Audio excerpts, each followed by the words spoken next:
we're going to be making some Italian balsamic short ribs. I've got some Miami cut short ribs. They're not the thick kind. They come in strips like this, and it's just the way the butcher cuts them. And I like to cut them in little pieces like this so that they're bite-sized and they take a shorter time to cook. And basically what we do is we take these short ribs and we're going to sprinkle them with salt and freshly ground pepper, and then we're going to heat up this pot and we're going to brown them. So I've got coarse kosher salt here because I think it tastes the best, and I have the control over which I'm salting them, so I don't have to put too much salt on them. And it's just to season them, give them some flavor. And we're going to brown them up because they're going to be braising, and braising doesn't brown. It just means that the short ribs cook in juices on a low heat for a long period of time. Yeah, it's what the Europeans call slow cooking. Alright, so now we've got this heated up, and I'm just going to put a little bit of olive oil just to get this started. You don't need too much because these short ribs are rather fatty anyways, but it's just to get them started. We can see that this is hot, so the minute that they hit the pan, they're going to make a sizzle. Now once we get them brown, we have to take them out again, and we're just lightly browning them. Really amazing. As you can see, if you have a medium to high heat going on here, this doesn't take a whole lot of time. You don't have to cut them up. You can leave them in one long strip if you want to. I'm just going to put a little bit more salt on here, a little bit more pepper.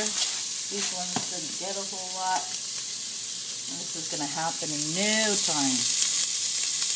And I'm going to now put our aromatics in. So we're going to putting in a little bit of a cooking onion here. On one big one, or you can use more. This is going to cook down, and I always tell my students, use more aromatics because they just get sweet and caramelized and add more flavor. People always ask me why my food tastes so much better than what they make, and that's because once you start smelling the fragrance, then you can start putting in all the other good things. I'm putting in one big sprig of rosemary, a couple of sprigs of thyme.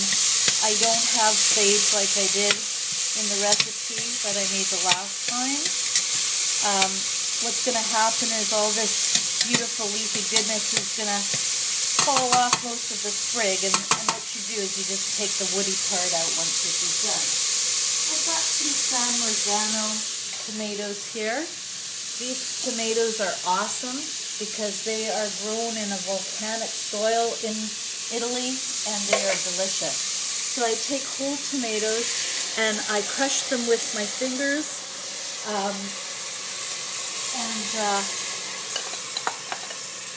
that is where you get all of the delicious juices released.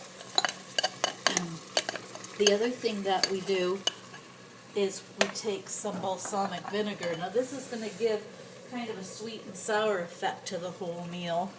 It's delicious. And you can put in a little bit more if you want. This seems to be a pretty good amount. And it's going to deglaze all that beautiful caramelization off the bottom of the pan. And it's going to be absolutely delish, because it's going to meld with all the juices of all this delicious meat. And you just put the meat back into the pot, all the meat that you have prepared, and you're going to mix it up a little bit so it gets all covered. And then the meat juices are going to be released slowly as this whole thing braises, and all the delicious flavor is going to come out. And as you can see, this isn't such a hard thing to make. Now, what I've done is I've taken the top of this pot and I have covered it in tin foil so it doesn't get all baked on the greases that come up. So I'm just going to put this on. It goes into the 350 degrees Fahrenheit oven. Now some people like to braise over the stove. I find it easier. So if you wanted to put this down to low and just simmer, that's fine. Otherwise you just put it into the oven. And it will take around 2 hours, probably the longer the better, so 4 hours will do. And we'll come back and show you the final product later. After we reduced the sauce until it's thickened, the final result is are these beautiful short ribs that have this gorgeous thick sauce ready to be devoured by me and my son for dinner. I hope you'll try to make them too. Enjoy.